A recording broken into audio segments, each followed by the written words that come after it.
President Biden's making waves with a new immigration move that's set to benefit about what? Ty, what? Please hold your applause until after the read. Good grief. President Biden is making waves with a new immigration move that's set to benefit about 500,000 spouses of visa holders. These not visa card holders, but like, immigration visas sort of things, not like MasterCard visa, just so everyone knows. I don't want people rushing the White House. These spouses, often stuck in limbo, can now apply for work permits. This change was driven by a court settlement. It's a major win for families who have been in bureaucratic purgatory. Undocumented immigrants married to U.S. citizens and living in the U.S. for at least 10 years can now apply to legally work and live without having to leave the U.S. first and risk years of separation as they currently have to. Critics, of course, are already grumbling about the potential impacts on the job market, but of course, you cannot please everyone. In campaign news, President Biden's re-election team is hitting hard with a new TV ad targeting Donald Trump. The ad is part of a $50 million media blitz, and it labels Trump as being a convicted criminal and highlights his recent guilty verdicts, including the 34 felonies in his New York City trial. Here is just part of that ad. In the courtroom, we see Donald Trump for who he is. He's been convicted of 34 felonies, found liable for sexual assault, and he committed financial fraud. Meanwhile, Joe Biden's been working, lowering healthcare costs and making big corporations pay their fair share. Ty, the ad, what would you give it as far as a grade? About a effectiveness. Do you think it's going to have any impact? 38. 38, a fail. %. A fail. Terrible. Okay. Terrible. It's terrible. The people who were going to vote for Donald Trump do not care about these felons. They feel like the system has wronged him. They're comparing him to Jesus and Gandhi and all the other really high figures. Nelson Mandela, who've been knocked down by the system. This is not helping. And then he's bragging about how he's been working, but like on the ground, like don't bring up finances because everyone's having a difficult time with the cost of living right now. So like interest rates for mortgages and homes and things and cars and anything that people want are so high, gas prices like that. Like I get that the job market is booming, but like people, you can't sell that to people because they're on the ground really dealing with this stuff. So I don't think it was a good ad. I think there's other things he could highlight that would be more helpful. I agree.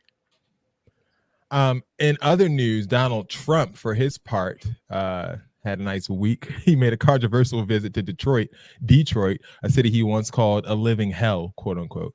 On Saturday, he held a surprise roundtable at 180 Church, a predominantly Black congregation on the city's outskirts.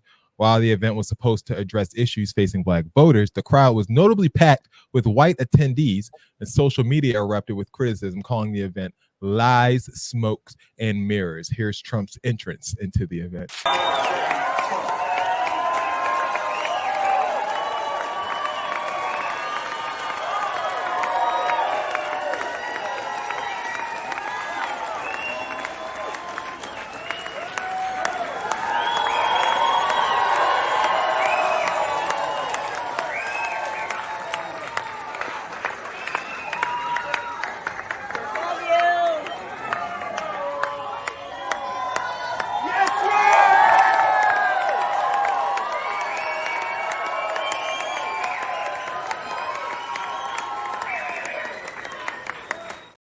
They asked Trump if he wanted all the Black people to come to the stage. They had all the Black people up on stage because there wasn't none of them in that audience. I don't understand why they do that. It's a mess. But there were some people that were appreciative of Trump coming. Trump largely ranted about LGBTQ issues.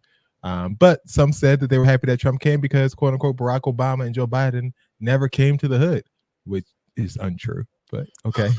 The pastor of the church said he admitted he thought he was being punked at first when he was asked, but he eventually felt moved to provide a platform for the former president. Dex, you think it's going to be effective for the Trump campaign? I do, You but do. yeah, I do. I do think it's going to be effective, and I'm so disturbed, boy. I'm so disturbed. If you thought that it was a punking, and you know who I blame for this again? Who? Me. Because remember a couple weeks ago on the show, I said if he really wants to get his message across, he needs to start going to HBCUs. This is all your fault. He listened to me, and he's doing it. It's to be round 2 with Donald Trump again, all because of me. Really your fault. When the pastor said he thought he was being punked when he got the message, like, can Donald Trump come there? You should have said no. Like, I don't understand, like, why we as really Americans in general, but specifically Black people, feel like we need to deal with this. He has done and said enough. They probably gave a nice offering.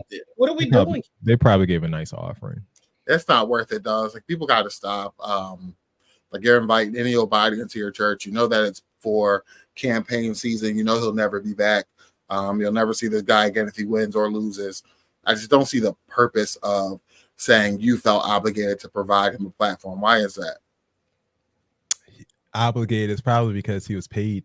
That's probably where the obligation portion comes from. Yeah, you saw dollar signs, and that's where the obligation. But you know, like, this isn't just like he's going to use this and utilize this as African American support, and like sure, like, you see this as just, hey, I just gave him a platform and I got some money out of it. But when he puts this out to the masses, there are a lot of people who are going to be like, look, Trump went to the hood and sat there with the Black people and did this and the third. People are going to run and vote for him because of that. Absolutely, 100%. You ain't lying.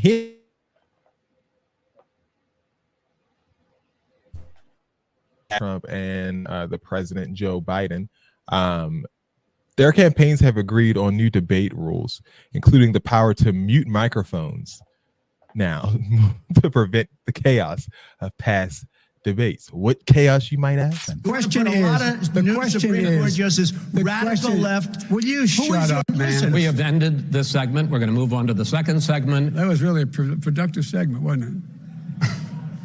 Keep yapping, man. Who would you like me to condemn? White supremacists and right Proud Boys. Stand back and stand by. Look here. Oh, really? Here. Oh, really? Here's the thing. I sent in the U.S. Marshals to get the killer of the young man in the middle of the street. They shot him. And for 3 days, President Trump wouldn't do anything. Would you close down the oil industry? By the way, I would transition from the oil industry, yes.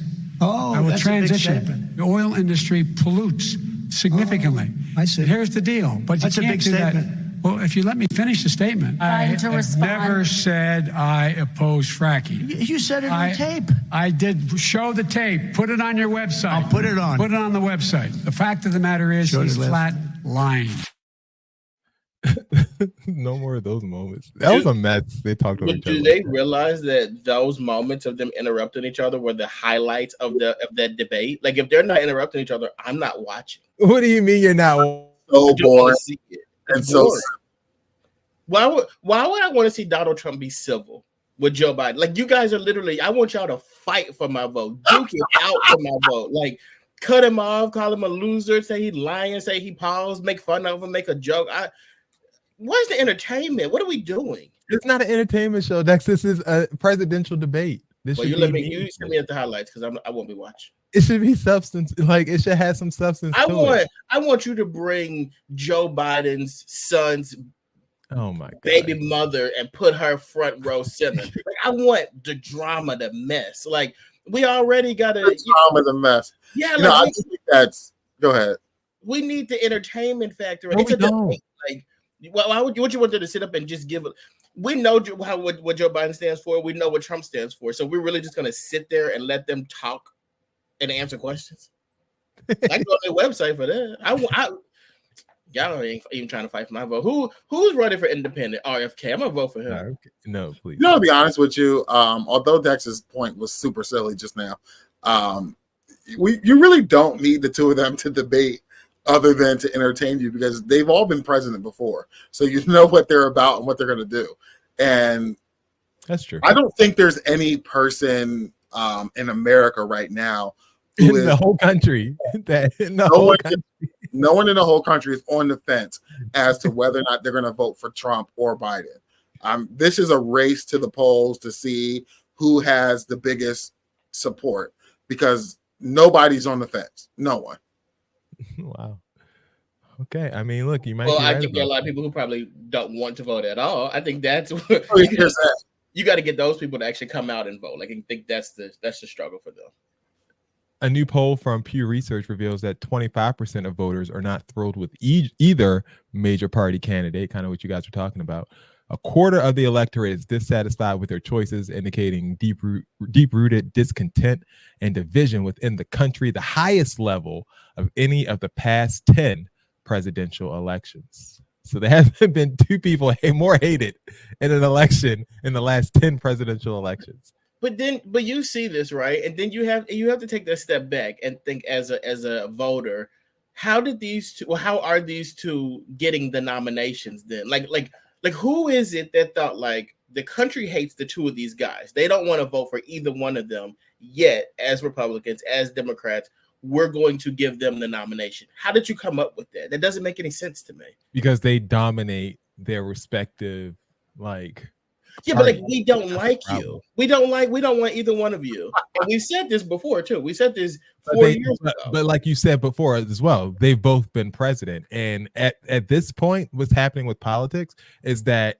people just want to win. They just want their side to win at any cost. So if they have someone that they think can win, they're going to push that person to the top. They know that, Kamala Harris cannot beat Donald Trump in a head-to-head election because she doesn't have the fans, and that's really what it comes down to. I agree. This is the People's Choice Awards. That's what it's come down to in politics. You go after what you've already supported. You like who you like at this point, and it's a popularity contest.